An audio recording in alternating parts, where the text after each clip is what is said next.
hika, baw. Ang pag-uusapan po natin ngayon ay yung tungkol sa mga bawal at pwedeng kainin. I'm sure marami sa inyo dyan na maaaring inaatake tuwing may nakaing mali. Bagamat hindi ko sinasabi na pag kumain ng tama, hindi ka atakihin ng hika kasi hindi naman pagkain lang ang dahilan. 'Di ba? Allergy yan eh.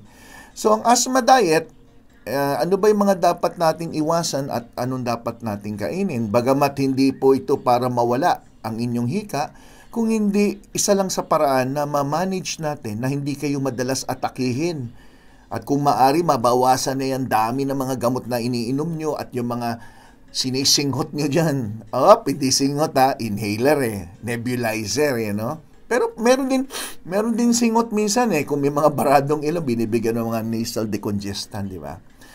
So, ang tanong, ano yung mga dietary changes na dapat natin gawin? So, very simple. Ano mo ng koneksyon ng asthma sa pagkain? Halos lahat naman ng sakit mayroong pinagbabawal kainin, di ba? Halos lahat. Halimbawa, high blood, daw bawal kainin? Lahat ng maalat, lahat ng mamantika. Diabetic, lahat ng matamis, mga may simple carbohydrates. Sa mga may uric acid, mga laman loob, baboy, baka, at kung ano-ano. Ganun din naman pagdating sa asthma. So, anong koneksyon? Ito po, papaliwanag ko sa inyo yung koneksyon. Ito po, ang asthma at ang dieta ay magkakonektado dahil yung mga pagkain na kinakain nyo ay meron 4 na uri ng tinatawag na stimuli. Yung stimuli, kumbaga yan ang taga-trigger o taga-kiliti para atakihin ka ng asthma. At ito yung mga pagkain na may tinatawag na may allergens, histamines, sulfites, at salicylate. Ayan, salicylate. So yan, tandaan nyo yan. Pagkatanda-tandaan nyo po yung allergen. Madalas natin marinig ano yung allergen. Ito yung mga nagkukos ng allergy. Yung histamine, alam natin pag may allergy ka, di ba? Uminom ng antihistamine. Tama po ba? Narinig nyo na ba yan? At sulfites, mga hinahalo sa pagkain, saka yung salicylates. Hinahalo yan sa mga pagkain. So ngayon, unahin natin sa food allergen ito. Ang food allergen, ito yung nagtitrigger ng production ng antibody. So yan yung nagbibigay sa inyo ng antibodies na tinatawag na immunoglobulin E. Ang mga tao may asthma, nalaman masyadong mataas itong IgE, which represent allergic reaction. At yung body ninyo, pag mataas ang IgE, ay tumataas din po yung histamine. Yung histamine, ito yung nagbibigay ng pamamaga or inflammatory chemical reaction. So, yun ang mabigat. Kaya, nagkakaroon ka ng pamamaga ng daanan ng inyong paghinga, binibigyan ng antihistamine, anti-allergy, at binibigyan pa kayo ng mga bronchodilator, pampabuka ng daanan ng paghinga. Ang mga pagkain na nagko-contain ng allergen, nagtitrigger ng asthma, lalo na kung meron tong taglay na tinatawag na sulfites, tsaka salicylates. Yan, tandaan nyo ha. Ngayon, tatanungin ako, Dok, ano yung sulfites? Ang sulfites po ay nakikita to sa mga pagkain na tulad ng mga inumin, mga processed meat. Kapag kayo po ay may asthma, pansinin nyo lang kung kayo po ba'y kumakain ng mga processed meat. Ano ba yan? Hotdog, bacon, tapa, langgonisa, chorizo bilbao, at marami pang iba. Corn beef, nasa lata, di ba? Kung kayo'y kumakain yan at napansin nyo, mas dumadalas yung pag-atake nyo ng asthma, ang solusyon, iwasan. Ganon din ang mga beer o mga wine na tinatawag. Itong mga ito ay pwede mag-cause ng paninikip ng inyong daanan ng hangin o yung tinatawag na bronchial tube papuntang inyong baga, at yan ang magdudulot na ng tinatawag na asthmatic episode or pag-atake ng asthma. Ayan. Namnamin nyo muna, intindihin nyo muna yan. Bakit? Kasi ang pasyente, sinasabi ng bawal kainin, ay hindi naman sumusunod. Pag inatake yan, sa kanya tatanungin, ano kaya nakain ko? Uy, alam mo naman pala yung kinain mo, pero kunwari ka pa, talagang masiba ka lang. Oops, biro lang. Salicylates. Ano naman ito? Ito naman ay mga natural occurring chemicals na nagpo-produce ng tinatawag na inflammatory mediator na tinatawag na leukotrienes. Ngayon, ano ba tong leukotrienes na to? Ano ba yan, leukotrienes? Yung leukotrienes, simple lang. Yan yung nagbibigay ng pagdami ng plema ninyo. Kaya nagtataka tayo, bakit pag may asthma, hirap ka na huminga, ang dami mo pang nailalabas na plema kasi itong itong leukotrienes na to, dumidikit yan doon sa receptor kung saan gumagawa yung cell nyo ng mga sipon-sipon o mga mucus. Kaya karamihan na may asthma attack, talagang ang kapal ng plema. It increases the production of more mucus dun sa inyong bronchial tree o yung mismong tubo kung saan pumapasok labas ang inyong hangin. Di ba, pag may asthma, yan din ang isa sa problema. So, yun ang paliwanag ngayon.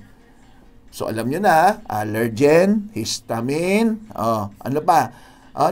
Allergen, histamine. Kailangan mabilis ang memory natin. 4 lang naman yan, hindi nyo natandaan. Sulfites at salicylates. Yan.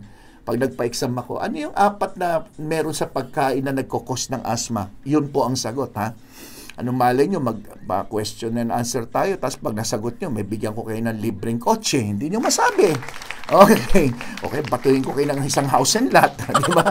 Eto na. So ano ngayon, ang tanong ngayon, siyempre, alam mo na, yung 4 na yun na nagkukos. So ngayon, Doc, itong gusto ko malaman. Anong pagkain nyo meron yung 4 na yun? Di ba? Dito, pag nagpaliwanag, kailangan diretso, naintindihan nyo. Eto na. Foods containing sulfites. Minsan yung sulfites, ang spelling ganyan. Minsan naman sulfites, P-H-I-T-E-S. Pareho lang po yan. Ewan ko bakit ganyan ang spelling, pero ganyan ho talaga. So, yung sulfites are preservative. These are preservative added sa inyong various foods and drinks. It slow down the bacteria and mold. Kaya yung mga pagkain na mga preservative o na hinanda nyo ay mas matagal ang buhay dahil hindi masyadong nagkakaroon ng bacterial or amag. Dinidelay nitong discoloration. Kaya yung corned beef, pag binuksan mo after 1 year, mapula-pula pa rin, akala mo fresh. Yan ang purpose niyan. Okay, ganun din sa tapa at sa iba pa. Sa mga research, sinasabi na 13%. Mataas po ito. Ibig sabihin kung may 100 na may asthma, 13% do sa mga may asthma nalaman sensitive sila sa sulfites. Okay, so listen children, yung mga may asthma dyan, importante to. A condition characterized by wheezing, chest discomfort or chest tightness, coughing, following consumption of food and drinks containing sulfite. Yan. So listen, baka meron sa inyo kumakain ng mga ganyan, tapos bigla na lang tapos ang sikip ng dibdib. Yan po yan. Yung sulfites ay natural occurring food din na nakikita sa asparagus. Attention mga may asthma, huwag masyado kakain ng asparagus ha. Konti-konti siguro, walang problema. Lettuce, tomatoes, and eggs. So may nagtanong, Doc, okay bang eggs sa may asthma? Ang sagot ko palagi, depende. Kasi may tao naman kumain ng egg, baliwala. May iba naman, pagkain nila ng egg, ayun na, parang nangangati, nagkakaroon ng allergic reaction. So, depende sa tao. Pero yung tomatoes, talagang madalas ako makarinig. Dok, kumain niya ng pasta. Pasta na gawa sa tomato sauce, no? O tomato paste. Abay, bigla na lang nahirapang huminga. Yan, proven na yan. Talagang medyo maanong tomato sa mga may asthma. So, they are also typically added on wine, beer, pickled foods, yung mga atsara, yung mga ganyan. O kaya mga pre-peeled potatoes. Ano ba yung mga pre-peeled potatoes? Yung mga patatas na binalatan, lalo na yung mga French fries na matagal na po yan sa rep bago ilinuto. Nabalatan na, matagal na na-expose, nagkakaroon po ng ganyan. Number 2, inflammatory foods. Ano naman yung pagkain na tinatawag na inflammatory foods? Well, ito po yun. Some foods that are known as inflammatory food, nagkakos ng mga pamamaga ng inyong daanan ng paghinga at nagbibigay sa inyo ng pag-activate ng immune system na mag-respond. At ang response ng immune system nyo ay biglang magsikip ang inyong paghinga. So, ito yung mga foods na bawal, peanuts. Mahilig kayo sa mani, no? Mani, hindi sinasabi yung walnut dito. Hindi sinasabi yung almond dahil yung almond, walnut, okay po yan sa mga pag-aaral pwede. Particularly yung peanuts na tinutukoy dito, yung parang ginagawa yung peanut butter, yung ginagawang sungsong ba yun, o yung adobong mani, yan ang bawal.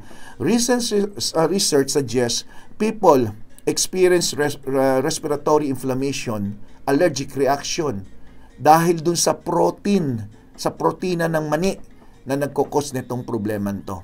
Pangalawa, ayan, mahilig kayo kumain ng mga shellfish, yung mga tahong, talaba, mga suso, mga ganyan.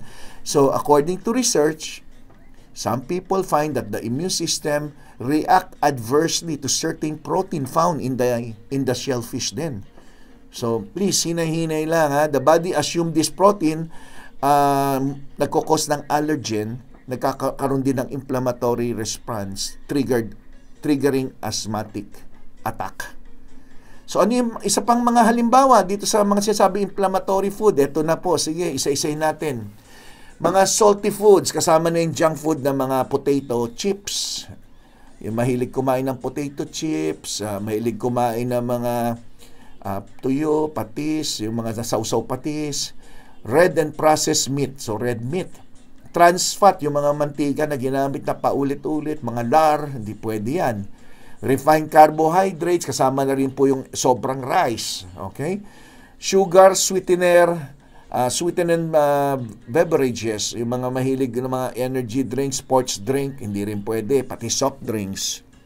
Ultra-processed food, donut, fries, at maraming iba.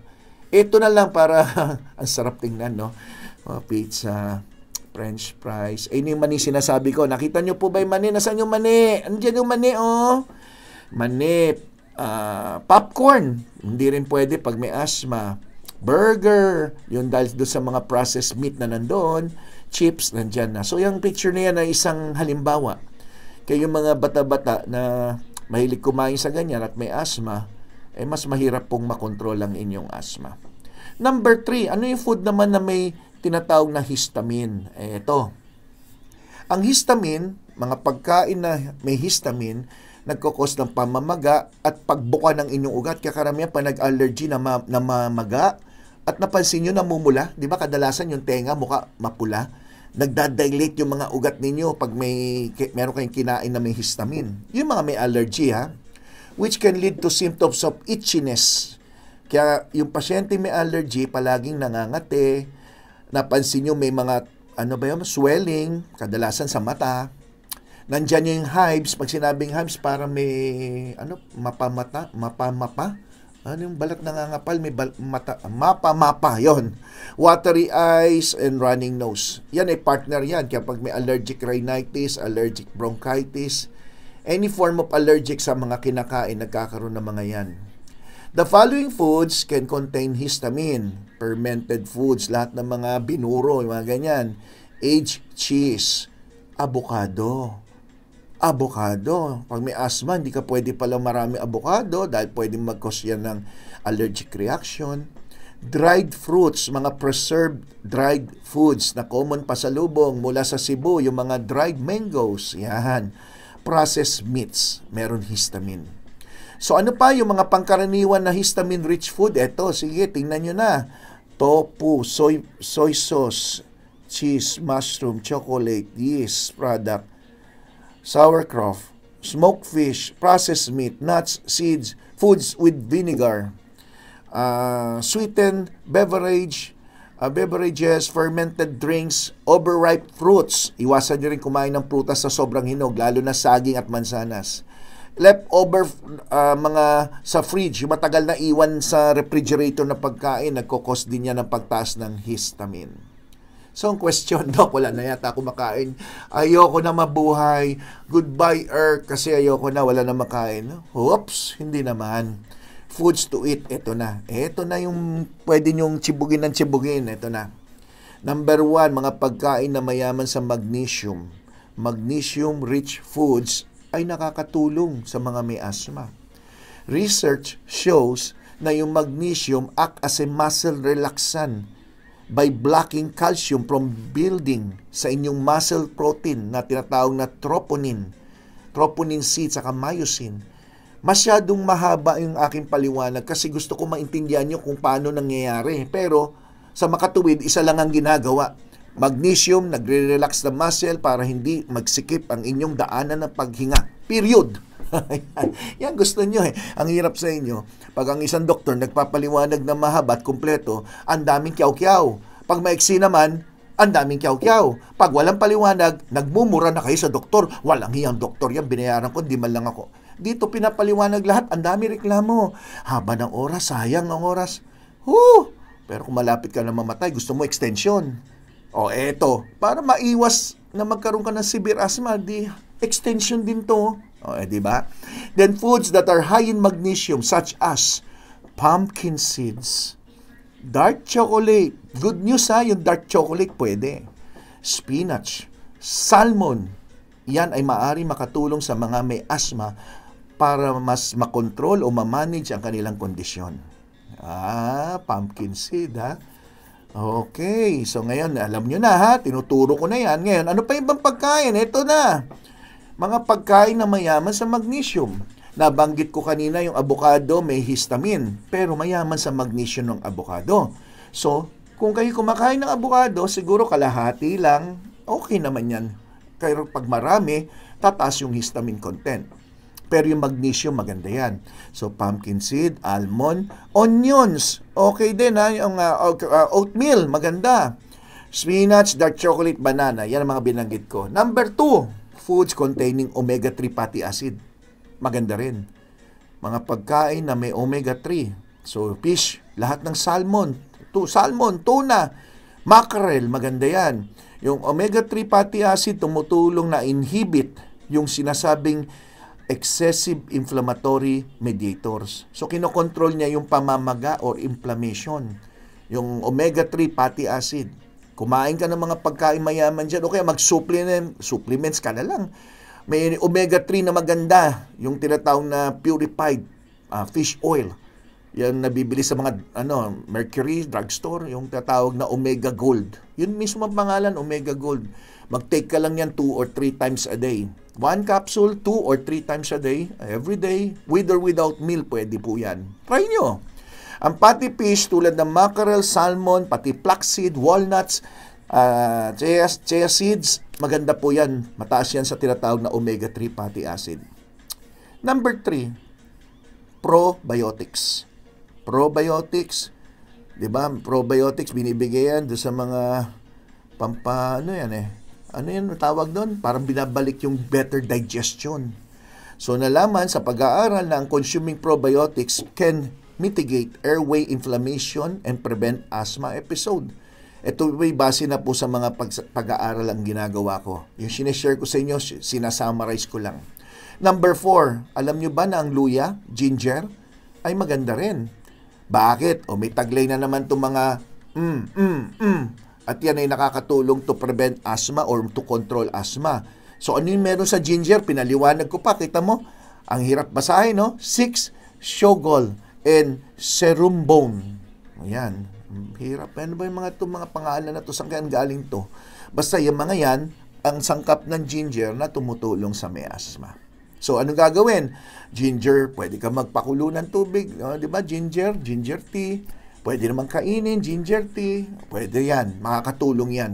So, meron mga kain, meron naman hindi dapat kainin. Iwasan nyo, syempre, para hindi kayo atakihin. Di ba? So, maraming salamat. Sana may na-share ako sa inyo. At as always, pag nagustuhan nyo, mag-thumbs up dyan sa aking video. At lagay nyo naman iHeart GSK sa ibaba. Then, huwag kalimutan, mag-subscribe dito sa Gabay sa Kalusugan, Dr. Gary C. Invite your friends to join us here para matuto tayo lahat sama-sama. Share nyo po sa iba yung inyong natutunan. Huwag kayong swapang. Dahil kung ako swapang, tamad na nga ako mag-lecture. Biro mo, yung lecture ako, tas wala naman nanonood. Di ba? Ang dami pa mga babasher. Kumanta ako, may reklamo. Sarili ko naman channel to, may reklamo din. Ay, ambot sa inyo. Okay. So, maraming salamat po. Ako po si Dr. Gary C., ang inyong Gabay sa Kalusugan. Bye-bye!